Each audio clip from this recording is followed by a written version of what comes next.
All right, guys, this is being recorded. I mentioned this at the beginning of every single webinar, though. Watch this webinar again, especially if you're newer to options trading or newer to the way that I teach or the things that I talk about, as those nuances may kind of go by you the first time. The second time through, it's going to start to sink in, all right? And you'll be able to remember this stuff a little bit further down the road. You won't have to relearn it all over again. If you wait a month down the road, that's what's going to happen. It's going to kind of, you're going to forget some of these rules and or nuances.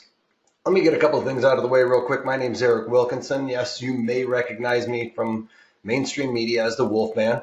I actually started out trading in college with a psychology degree and then decided, you know what, I'd rather trade and switched it over to finance and then moved to Chicago. In that time, I've worked on the floor of the Board of Trade, obviously, with the jacket you can see there. And I've traded everything from stocks, financial, futures, commodity futures, currencies, and options on all these products in just about all market conditions. And I've got to go over this disclaimer real quick. And basically it says, any opinions, news, research, or analysis should be considered general commentary and does not constitute investment advice. The reason why is because I don't know your risk parameters, guys. I don't know what you already have in your portfolio. I'm not here to teach you to lemming off the cliff with me. I'm here to actually teach you guys how to do this yourselves. And please remember that past performance of any trading system or methodology is not necessarily indicative of future results. You guys can follow me on Twitter at Wolfman's blog, and you can also follow our parent company at Pro Trader Strat for all kinds of market wisdom, and hopefully you'll get some wisdom from me and some other advice as well. You can also follow us on Facebook at ProTraderStrategies.com.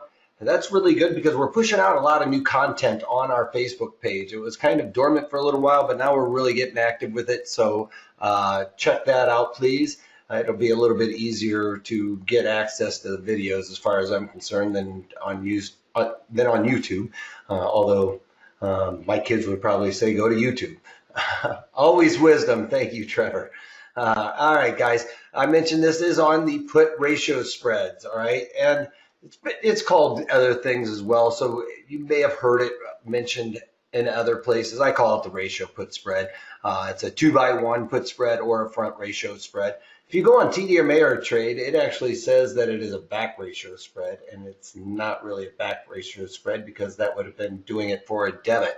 On the floor, it was a front ratio spread. All right. This is for a neutral to bearish bias. The reason why we get it a little bit more neutral than a regular put spread is because we are creating this as a credit if we can. Sometimes we'll be able to do it for a scratch, but I'd much rather do this for a bit of a credit. And therefore, you can even have somewhat of a bullish bias to this. If you have like a target, you think it might go down and touch, but you still long-term believe it might bounce. This might be the strategy for you. This is kind of like where I like to set it up, where you feel like something may get overextended or may be overextended. Doesn't mean that it can't get a little bit crazy and, you know, go to an extreme. That's kind of where this is coming into play. If you get your bounce or it stays where it's at, then you get to keep that credit. And if it continues, tries to flush out some of the weaker hands, you get to capture some of that downside with this strategy. All right, I mentioned this with the front ratio spread. We're going to be buying one out of the money is usually kind of where I like to set it up with, or an at the money put, and then selling two further out of the money puts. What we're going to be doing is trying to come up with this where we can finance this so we can be close to a standard deviation move ultimately. And or if you love to trade Fibonacci and you have a couple of lines in the sand there where you think the market is going to go down to, then I would start out with this selling the two further durations at that point and see how much of a credit you get there, and then go and buy the option that allows that credit to pay for that put. That's two ways you can set it up. You don't always have to go with buying one and then going out and selling two. You can sell two at that level that you think it might go to and find support, and then buy the one with the credits that you received. Trevor loves crazy. All right, so we always start out with this. These are the essentials to success. These are what we look at in order to determine whether or not this strategy will fit with our assumption. Now, we've come up with the assumption already, right? We are bearish to neutral in the sense where we've looked at the charts and pulled up some things and thought, you know what, let's just see if I can't pull up a chart right now. I'll just pull up when they, for instance, you know, this is my own bias, right? You know, so however you guys come up with your bias and or support resistance level, we could probably throw up a Fibonacci here, and since there's not one, and throw it up there. Well, I believe that the bonds and or 10-year are a little bit overdone to the downside. I think, yes, one could say, you know, Wolfman, we're continuing to see lower highs and lower lows.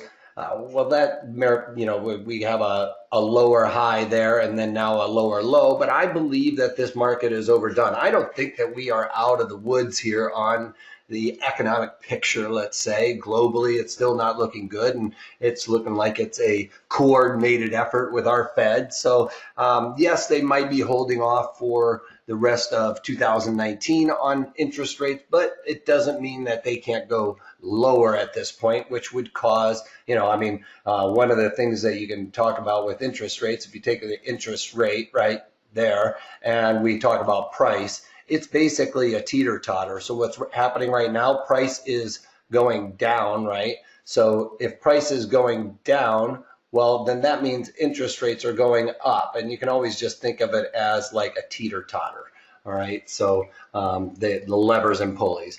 Getting a little bit sideways there, but you guys get what I'm talking about. I believe that there is actually a bounce coming into this market, but, you know, not to say that the market couldn't come down and test the 200 simple moving average right here, or this Fibonacci, which lines up with, let's call it 130.50. So that would be something that I would be considering putting a trade on for this, right? I think I'm bearish to neutral. I think it may be a little bit overdone, but I would love to be able to accept a credit for it. So let's just say that I came up with that assumption by looking at the charts. Well, then we would want to go over to the trade window and check it out over here. Let me drop all this stuff and get out of that. So what we want to first start out with is picking the right underlying. And if we go over to the right underlying, what my rule is anything that is over $100 here, we're going to move the decimal place 3 ticks to the left. So since TLT is over $100, we are going to move the decimal 1, 2, 3 ticks to the left, and we're going to come up with 13.5 cents, right? So we could do dollar signs or 13 cents, whatever you want to do. So we look down here to the ones that are about 45 days to expiration. Inside of that, that's usually the spot month. It's where most people are going to be trading this. And we're going to take a look down here and look for, make sure it's inside of 13 cents from the bid to the offer on this. All right. With that being said, you can see that that fits that rule between 13 cents on these just out of the money options. You don't want to look at these ones that are just way in the money or way out of the money necessarily, because those are ones that aren't traded very much. And those are not going to have as many eyeballs on it. Not many people are going to be taking or are not going to be looking at those very much. So make sure you check those ones that are just out of the money with TLT. In this case, it fits that rule. Now, if it is less than $100 stock, let's just take a look at TBT for that matter. And anything under $100, it needs to be inside of 10 cents wide to the bid offer. So you could probably even look at booking during the open market operations. If I were to move this decimal 3 ticks to the left, yeah, I would have $1.85, right? So you want to kind of make sure during open market operations, something like that would fit the rule. This isn't fitting the rule, and I don't think Booking.com, since they changed their ticker symbol from Priceline to Booking.com, has been able to hold on to the trading that they were once seeing. But something like even CMG, which is a high flyer, will usually fit that rule of moving the decimal 3 ticks to the left and being inside of 70 cents during open market operations. You can see they're a little bit wider than that right now, but you want to make sure we are making this rule come into effect when the market is open. Because think about it, after the market's closed, we see all of our orders get canceled, and those markets will thus get a little bit wider. Why do you think that TLT will bounce? Because I don't think that the Fed is actually done lowering interest rates right now. Until we start seeing a global recovery, since they are now on this global mandate. I don't think that we're doing that bad here in the United States, but it's had a big move to the downside. I think that there's still the possibility that these tariffs with China are going to come back into effect. I mean, that's what the big rally was about today, was they're rolling back the tariffs. So what happens when they turn that around? Well, we could see a bounce, all right? You should have been our Fed. This Fed is a wimp. Oh, feed this Fed is a wimp. Is that what you're saying there? Anyway, so make sure you follow that rule for trying to pick the right underlying in this case. All right, where are we at? So picking the right underlying, anything that is greater than $100. I don't have my. I'll get this pen up over here. Get rid of that. Anything that is greater than $100, all right, we're just going to move the decimal. Move the decimal 3 ticks, 3 spaces, or 3 spots. All right, and if it's less than $100 stock, then we need it to be equal to or less than 10 cents wide. All right, from the bid to the offer. Give me a second. Got a dog that just opened the door and walked in on me. Beauty in having dogs that can open doors. Yes, and Trump made his living borrowing cheap money. With these companies, that's why we're seeing the markets rally on these lower interest rates, right? Because it is a fact of business that if you can borrow at lower interest rates, then it's a lot cheaper to do business. It increases your margins in a sense. So yes, that's why stocks love cheap money as well. It's not just Trump and or the rich necessarily. It's the companies as well.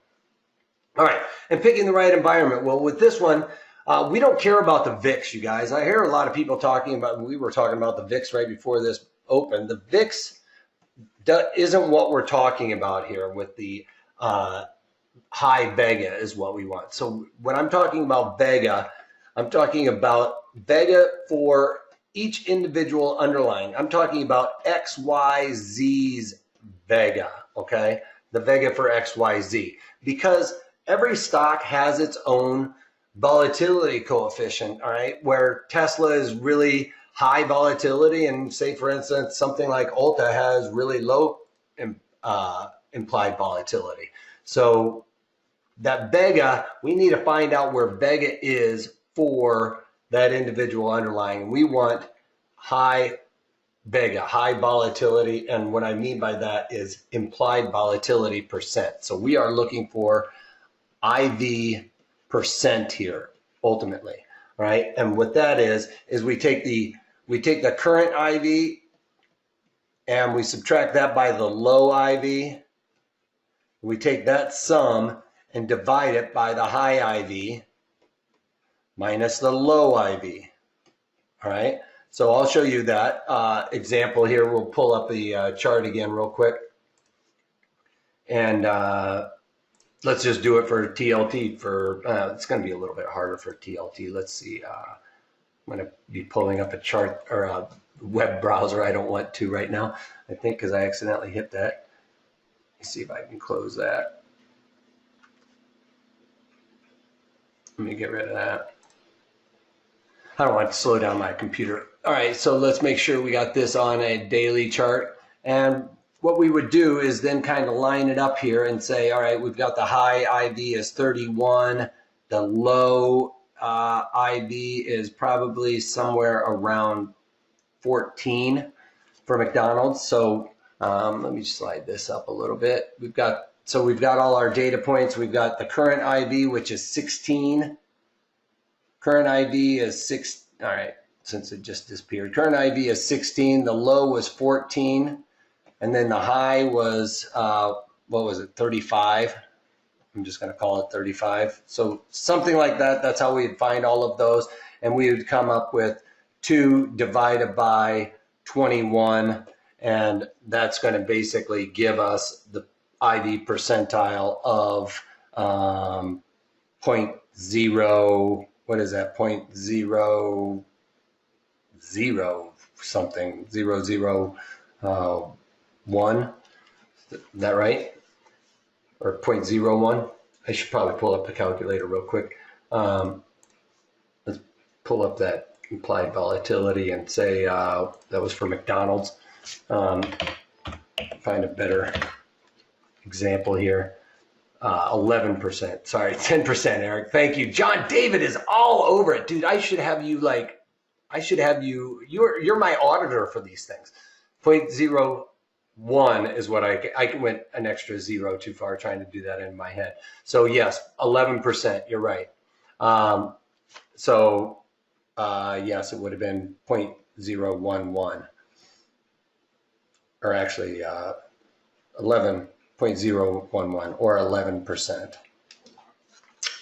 I don't know why I couldn't figure that out in my own brain. I've been doing a lot of math today. So 11 percentile. So that's pretty low. We want something that is going to be greater than, for this rule, we want it to be greater than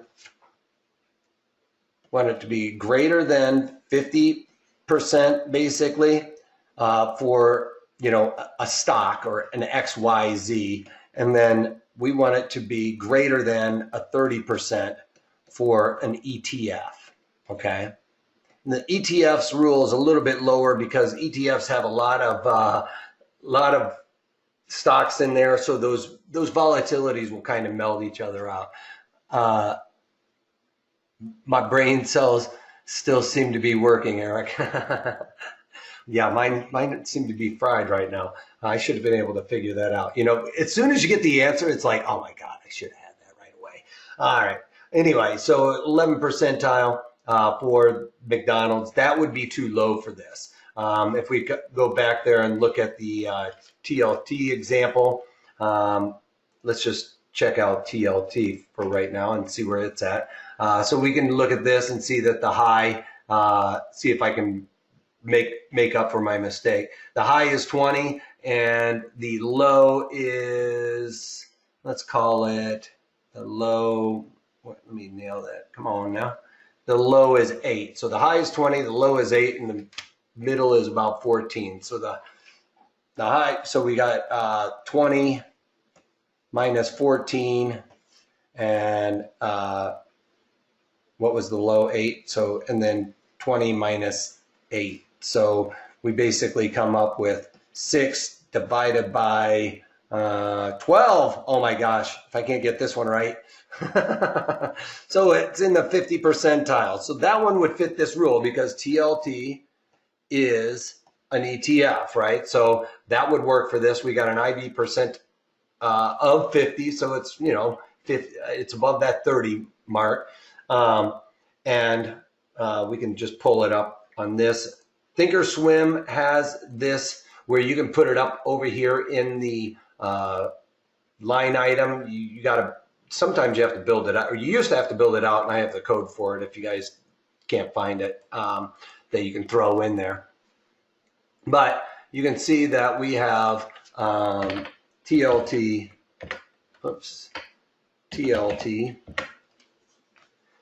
So TLT, we can close it down. We got 55%, and that's because they're nailing those numbers a little bit better than what I was doing. I was kind of ballparking it, right? So as a matter of fact, the 14.5 versus what I was coming up with, and the decimal places are going to throw it a little bit more. And somebody else was asking, of course, I've already looked at this chart and think that it's due for a little bit of a bounce. And if we break down, we've got a lot of support below it, which is kind of where I was looking at for these looking at different trades I could vet for this webinar as well. All right, so we've got that. Environment, greater than 50% for XYZ or a stock, and greater than 30% for an ETF is what the rule of thumb is for this. And the reason why we're doing it that way is because we're selling an extra put in there. And if we get some pumped up volume in there, then we are going to need, it'll allow us to get our spread a little bit wider, okay? It gives us a little bit more wiggle room to be wrong. And the right duration, well, because we're doing this, basically, we're going to try to do this for a credit. We actually want to stay inside of 45 days to expiration. So somewhere in here, we want to move in. And as you can see, this is for the at the money calls and puts. We get a lot of theta decay happening through this cycle here, all right? I don't want to be way out here and give myself that much chance to be wrong, right? With this strategy, it's a relatively tight put spread, and I don't want to take a whole lot of risk in on this. And if I have done this for a credit because I'm doing that extra short put, I want that thing to start decaying rather quickly. Yes, it will start decaying those at the money, that at the money put as well, and maybe even a little faster, but ultimately, since I'm doubling down on those further duration, or further, not duration, further out of the money ones, I want to be able to take advantage of that. All right, now moving on to the strikes. The strikes, we want to do this for a credit. I've mentioned this a couple of times. A couple of rules of thumb here are if you're doing this with a stock that is less than $50, if it's a stock that's less than $50, we're probably going to have to be about 50 cents wide on our spreads. So you can see already that these are going to be pretty tight. You know, $50 to $100 on the stocks. That's going to basically, we're going to be looking at dollar wide. Sometimes, you know, if you get some good volatility in there, you can go up to about $2.50 wide if they're giving you those strikes. So that, you know, that would be where I would want to go. And if it's greater than $100, you're going to be looking at somewhere about $5 wide. And this is just a rule of thumb. You know, we're going to figure it out by how much credit we get and all of those things. Could you go back for a second with the duration aspect? Absolutely. Yeah.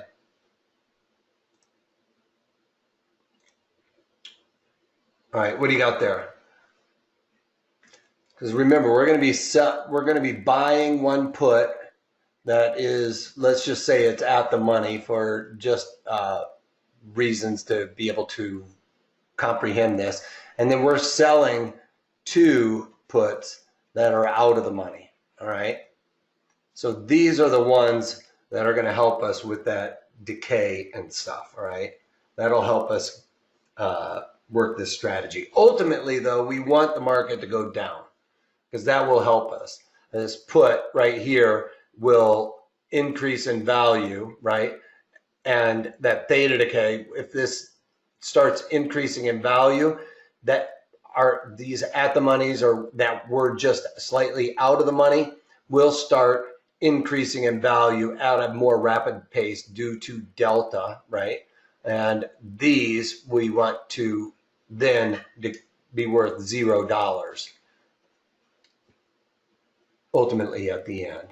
All right, so the money will go up. If we get our directional move down, delta will help these puts a lot more than delta is going to hurt us here. Okay.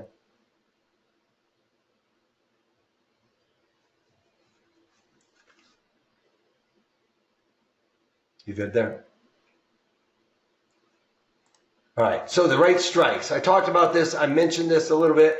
We want to try and build it out to where if this is the put side, we've got the call side over here, and these are the puts, you know, because it's negative. We got a negative here. We're trying to get it to where our short puts, we want our short put to be right around 1 standard deviation away. All right, that way it is more of a rare occurrence. So this is going to be our exit strategy. We're going to be looking at getting out when the position gets 30%, you know, and if you have a higher risk tolerance, I have no problem with you going with higher or 50% of max profit. And we'll talk about max profit here in a minute.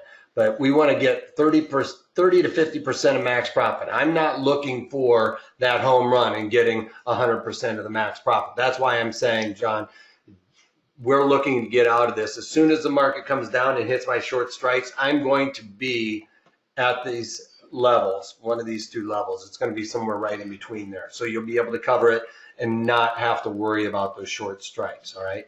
And when you were talking about the out of the money are not going to increase, because think about it, the further in the money that short or the long put goes, that those deltas are going to be increasing. So it most likely will not hurt you. It will most likely help you. Okay. All right, so here we go with the max profit. Max profit is basically the long strike minus the short strike and plus, and I put in here plus your net credit, right? You're going to have to subtract it if you do it for a debit, but don't do it for a debit, right? Because why increase your risk? You're increasing your risk here, and that's so that you can get the credit, all right?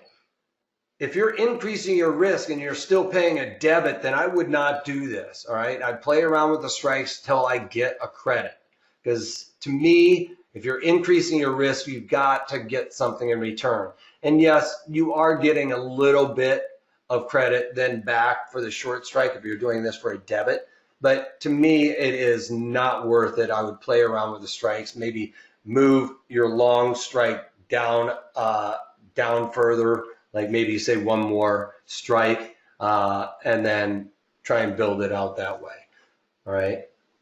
Because your short strike really is where your target is. You know, that's what we're looking for our short strike. That's kind of where you think it's going to go and maybe find support. So setting it up that way is the way I usually look to see, all right, where do I think this is going to go? Where's my worst case scenario for this?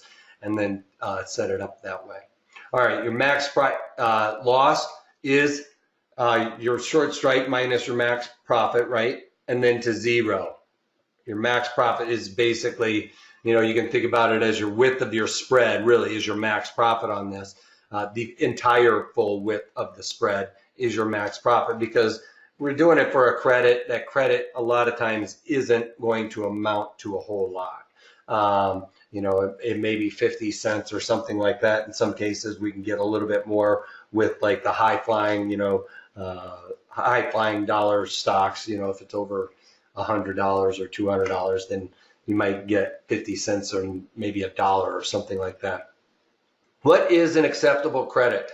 Well, Trevor, I used to have more of an acceptable credit, and it was basically to cover your transaction costs. Well, we don't have transaction costs anymore, so I wouldn't have to worry about it. I would say, you know, an acceptable credit is anything that is going to be greater than a penny. The arrow is to zero basically, because if it's a $100 stock, right? If we're looking at a $100 stock, let's just say that I did 100 puts, bought 100 puts, and then, you know, sold 2 of the 95 puts, all right? And then I, let's just say I got a credit of, and my credit was a penny, all right? Let's just say the credit was a penny. Well, now the width of the spread is $5. So I got the short strike, which is 95, minus my max profit, which is $5. And then so the, you know, I probably should have the break even. The break even is $90. So now my risk is all the way to zero, from $90 to zero. I just have to show what, you know, I have to show you what your risk is. Now, what did I say though? As soon as this underlying hits $95, that's where I'm exiting. That's my exit, is if it touches 95. Because that's hit the, you know, gone down and hit my 95 puts. All right. But one of the things I have to let you guys know what your real risk is. Like, you got to remember, because if I bought one put and sold one put, right? Well, that's defined risk strategy. You know, if somebody puts this put to me, then I can offset it because I've got a higher strike one and I'll still make that width. But because I've got another short put, this one is the one that is going to cost me to zero if the underlying goes to zero. I don't think the bonds are going to go to zero. So, you know, does that happen? Yeah, some stocks it does, but I don't think we have to worry about it with most stocks. All right, our break even, well, we already went over this, right? It was our short strike minus the width of the spread minus our max profit, or yeah, we got our max profit from up here, up here. All right, so we kind of went over that. Oh, so the zero is if the underlying goes to zero. Yeah, your risk is from that point where you come up with the width of the spread minus the max profit, and then your risk from there is to $0.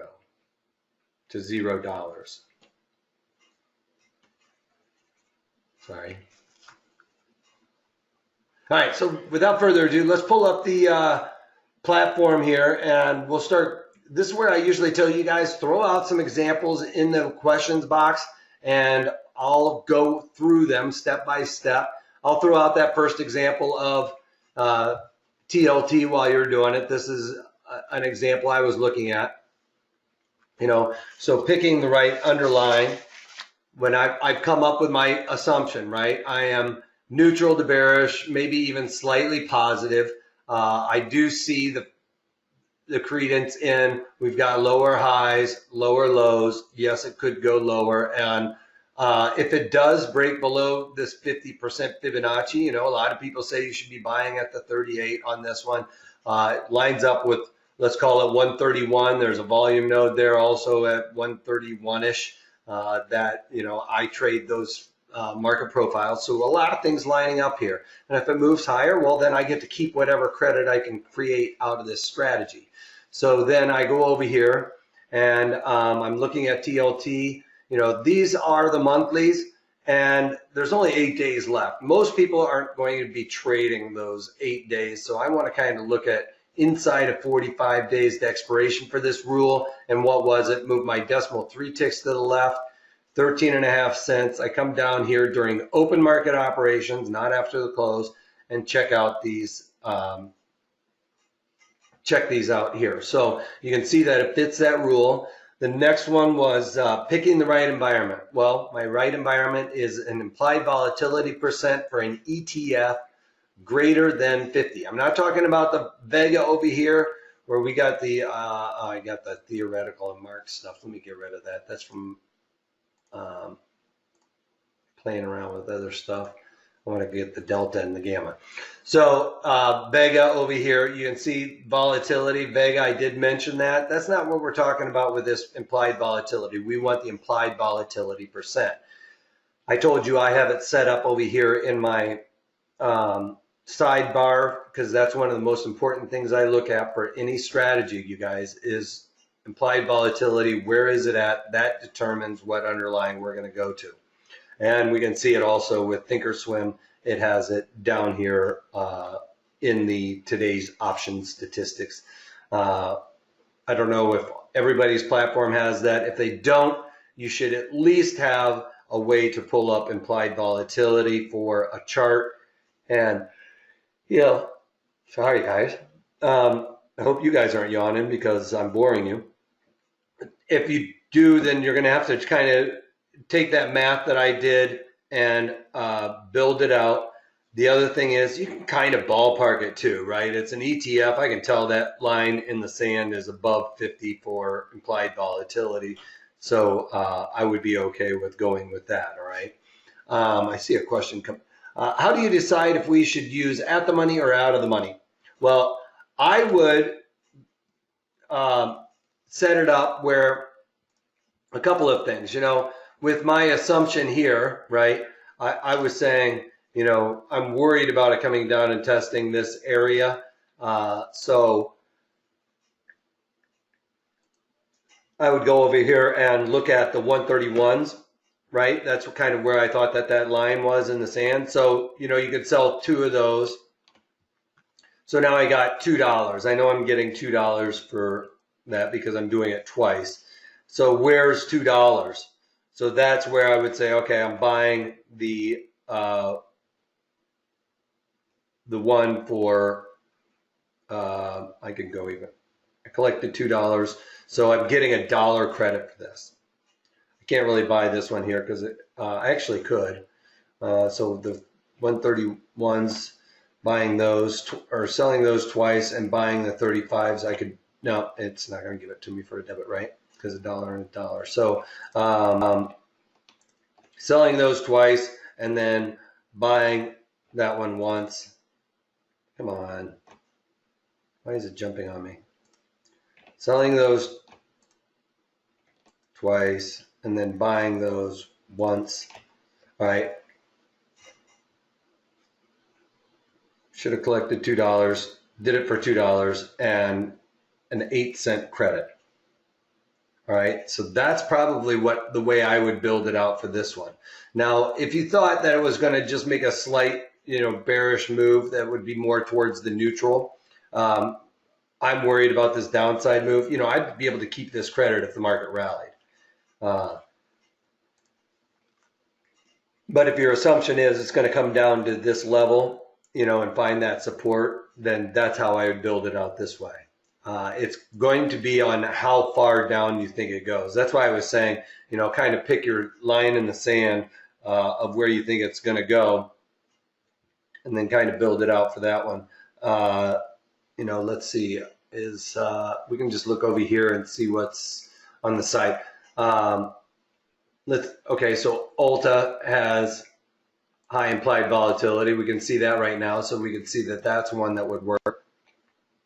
Now, let's say with Ulta, I think it's going to come down, you know, a little bit and come down to this point of control. So I'm bearish to neutral, right? That's relatively neutral.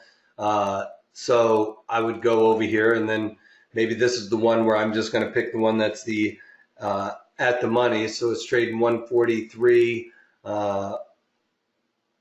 So maybe pick the 40s, the 240s, right? So I've got $12 here that I'm buying it for. It's kind of right in the middle, $12. So I need to go down here and then look to see where I can sell enough to get a credit for, and that's the 225. So I'd sell those twice, and then I get a credit. All right. You know, you might want to just go back and check the 225. So 225s, that lines up perfectly with this tweezer bottom. So if it comes down, you know, and tests that again, our theory may be that it's going to support that. A lot of times on the floor, we would say third time through, but you know, that could be the line where we're saying, okay, Ulta's doing pretty good. It's going to find support there. I'm good with it. You also don't want to do this strategy for earnings. So it looks like they probably have earnings in here. I wouldn't do this for that earnings event because I want the volatility to come out, right? I talked about that before. That was one of our things with this, was that we want this volatility to come out of this strategy. So I want it to come down during the life of this strategy, which is going to be here. So I'd have to check to see if they have an earnings event lining up in here somewhere, which I wouldn't want to be involved in. All right. You want it to have that clean month, right? We want the volatility to come out. We want the market to trickle down. We don't want any major moves hard, because that usually has a tendency to drive volatility higher.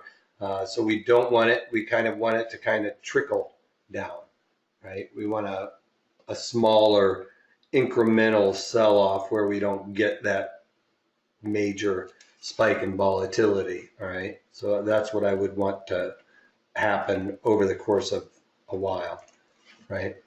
And then as soon as it would hit that mark, that's where I'm looking to get out. Can we use the market maker move for the short legs? Yes, you absolutely can. That's a great point, John.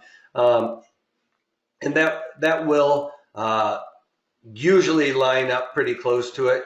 The market maker, if you're not familiar with the market maker move, what is that? Basically, you're taking the straddle and multiply that by 0.08. That gives you basically what the market maker move is. That's a floor trader hack for you guys that we used to come up with. There's a little bit more that goes into it, but if you're talking about 50 cents difference, then I don't really care about that. I want a ballpark on what that market maker move is, and that's a quick way to come up with what that is take the straddle, multiply it by 0.80. It's basically 80% of the straddle is the market maker move, and then you could pick those lines as well. So for instance, let's just do it and say, what do we have here? 1350 and 1450. So we've got $28. $28 times 0.8 equals $22 move. So what he's saying is basically we would look at the 45s and probably go down and look at the 22s, maybe even look at the 15s, or the 220s. So sell those twice, and then I'm basically selling that for $5 or $10, and you could go in and buy those, and you still get a credit for it. Is that kind of like what you're talking about, John?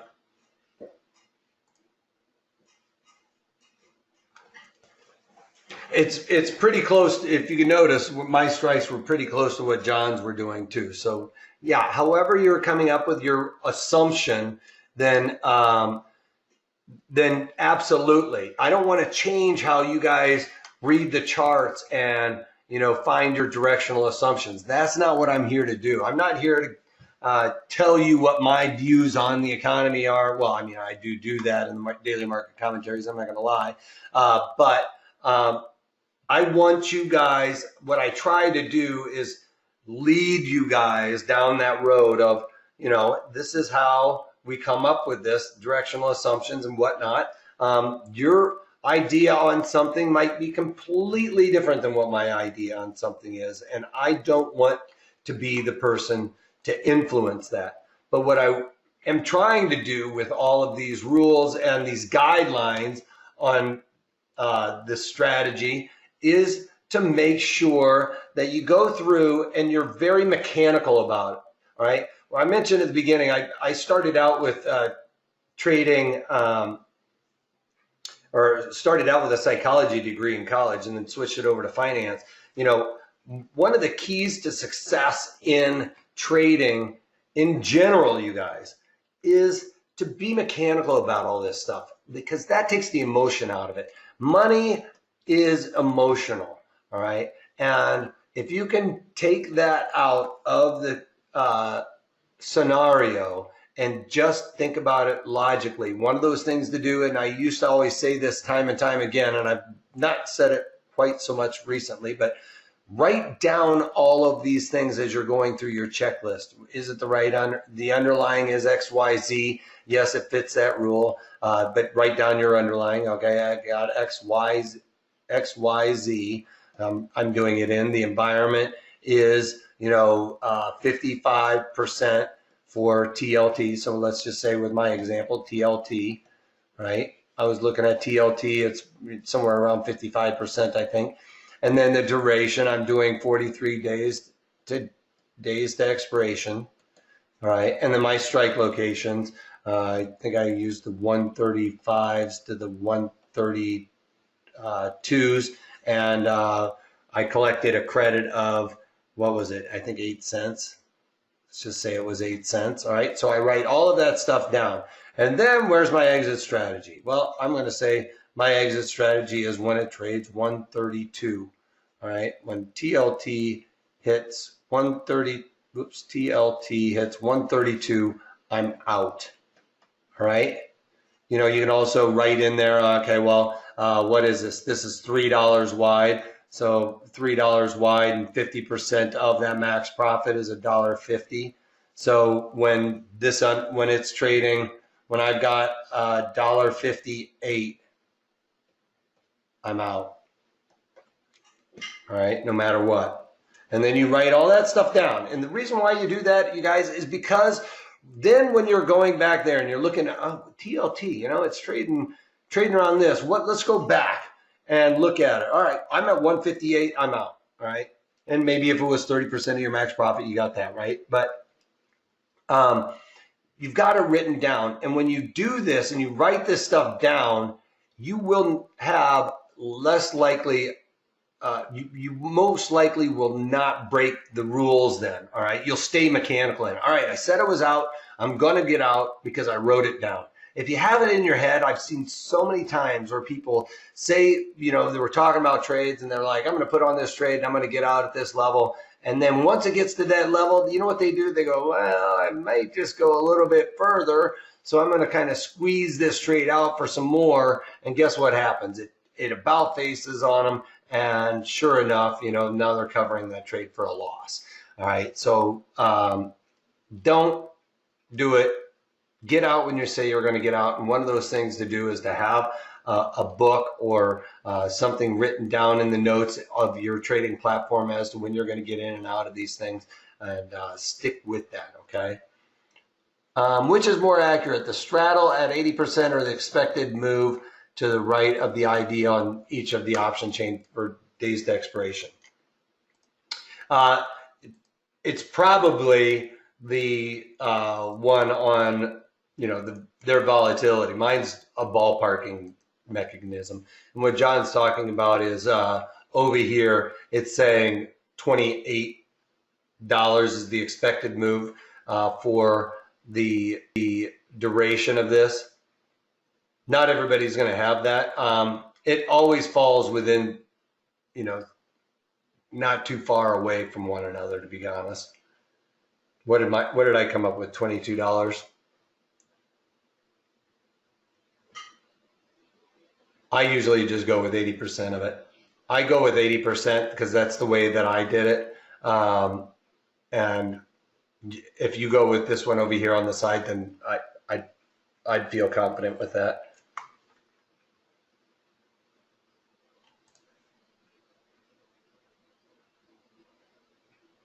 All right. So yeah, whatever you're used to, yeah, you can go with that. $28 is probably more accurate. We didn't have this on the floor, so I probably maybe should even start to look at that a little bit than just going 80% of the market maker move, or 80% of the straddle.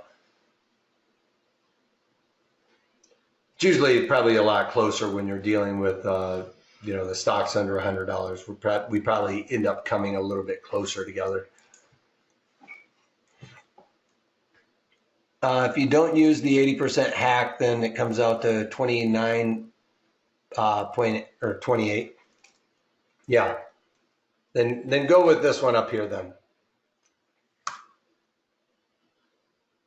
I'm kind of old school that way.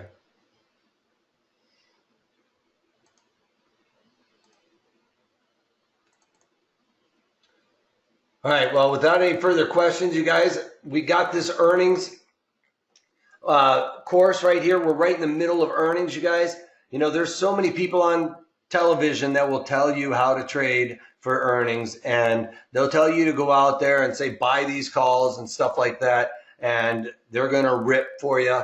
Well, at the end of the day, I talk about why that isn't the best strategy. You know, your probabilities of success with just buying options for earnings is not the way you should be doing things. I know the guys on TV do it, and they cherry pick the ones that worked out for them. You know, you never hear about the ones that didn't because they were directionally wrong or whatever. But the way I teach it is that you can increase your probabilities of success with these strategies, and that's the way to do it. You go for singles, doubles, and triples, you guys. You don't go for the home runs. Every once in a while, I'll try to go for a couple of home runs, and that's not a problem because of all of the other strategies I'm putting in and around there. I'm putting in high probability strategies, and every once in a while, you know, I'll go for the low probability strategy with the high return rate. You know, everything has its risk reward. I go for the high probability strategies on a daily basis to, you know, take those nickels, dimes, quarters, dollars, whatever. And I like to just keep collecting those credits and stuff like that. I talk about strike location just like I did with this webinar, where we go step by step through each strategy. I have specific rules for the earnings, so make sure you check those out. They're a little bit different than the other ones. I talk about days to expiration, all of that stuff. So for this one, for $36, if you're listening to the guys on TV, you know, yes, that education is free. I'm not going to lie to you, but it's going to cost you more than $36 when you make a mistake or you follow just a strategy that they cherry picked or something like that. It's going to cost you a little bit more than that. There's actually a guy that they bring on every earnings season from Goldman and talks about buying calls for earnings on everything, and you'll be successful. Well, I can show you where that you might be directionally right. Market might go up, but you still might not lose or make money on those long calls. All right, so just check it out for $36, you guys. One trade, and you're going to be making that up anyway. All right. One other, I see a couple questions coming up. I'll get to those here in a second. Let me just finish this up. I want to thank everybody before they all peel out of here. I'll be drilling down on option components and how I trade those options, especially in the daily market commentaries, you guys. So follow us on Facebook when and where I find those appropriate. Also, here's that link. You're going to have to find it over in the chat window if you're doing this right now. Let me, hopefully I've got the right thing there, and I don't. So let me pull up the other, let me pull up this one and find that link for you. I'm gonna have to scroll down and find the link for a second. So give me 1 second here, bear with me, and I will find, I'll get you this link. Oops, there we go. Bear with me, probably losing everybody on this copy. I need to find, oh, you know what I have? I know where it's at. Give me a second. I have it on this one. No, that's the wrong one. Jeez. There we go. I'll copy this link. This is the same one, so I'm going to throw this over in that chat window for you. You guys can click on that link there, get this for $36. Otherwise, you're going to have to pause and put that into your URL. It's right there as well. So if you have any other questions, contact us at 310-598-6677. Hey, if you find a webinar, or if you want me to do a webinar on something that I haven't covered and or want a newer, fresher take on it, email us at trading@protraderstrategies.com. All right. So what was this? Can you show the risk profile of the ratio spread? Yeah. Can you show the risk profile of the ratio spread on TLT? Yes. Or Ulta? Yes, for sure. Let's do that. See if I still have the thing here. I'll make it into $1. Why wouldn't it double down for me? It's not. It's going to make me do all the work.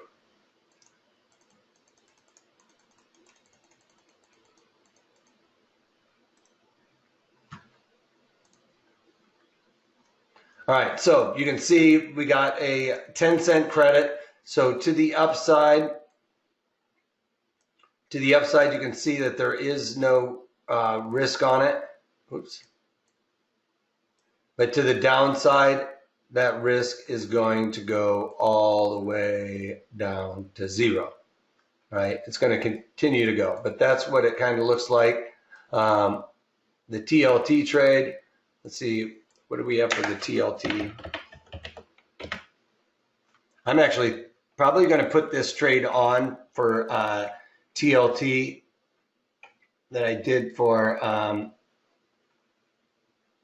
this one, I believe it was. What did I say? What was I using? 35s and 32s. 13-cent credit. I'm going to be looking at doing this one for tomorrow in the daily market commentary. So keep your eye out for that. Plus, I'll talk about the earnings trades I did as well. See how those worked out. All right. So let's do the risk profile on this. So analyze the trade.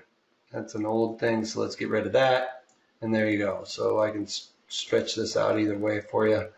10-cent credit. We can even look at the other one that I was looking at doing the, you can build it out where you get a better credit for it, where I want to do this one, maybe say the 33s, and then unlock the credit. So you get like $1. So if I really thought it was going to go down there to 32, you can build this out where you get a nice fat credit as well. So if you have that target in there, now if it goes and does that bounce like I talked about, where I get that rebound effect where I think it's a little overdone, or it's going to go down there and test that point. Well, you can build it out this way where you get a nice fat credit for it. And if the market rallies, then I get to keep that credit. So this is one of the ones that I vetted before the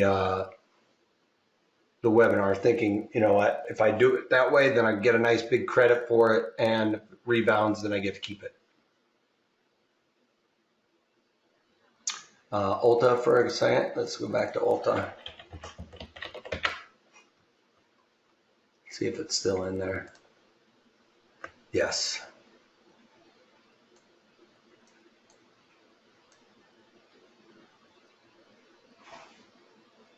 How's that? Yeah, the link's over there in the chat window, you guys. Somebody's asking, they want to see what the link is. Just click on that link over there in the chat window, and for 36 bucks, you're going to get probably close to 10 hours of content with it.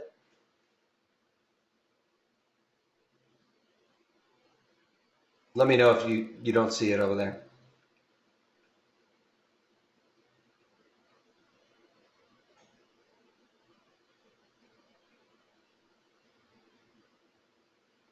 Doesn't Ulta look better than TLT for the credit? To each his own, right? It depends on what your theory is. I may even put in this one for Ulta as well, because what were our strikes on that? The 20s. Yeah, I don't think Ulta is going any further down. My only worry is, does Ulta have an earnings in there? So let's just take a look at this and see if there's an earnings in Ulta.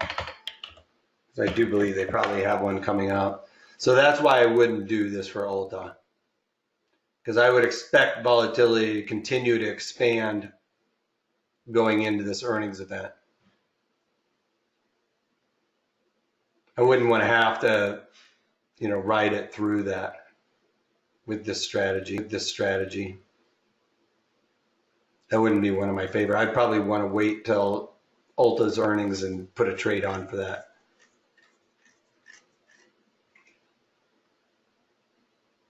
So it does have the high volatility and everything else, but one thing, we want to stay away from those earnings. That makes sense?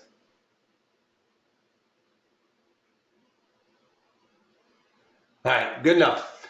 That's all I got for you guys. Like I said, you can click on that link. It's very easy in the chat window, or if you're watching it on tape delay, take advantage of this, because for 36 bucks, you will be happy you did so, I'm sure.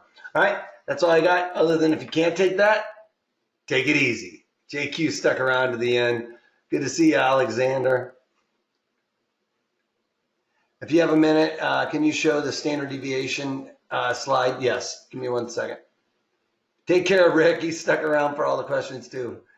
Nice. All right, let me find that.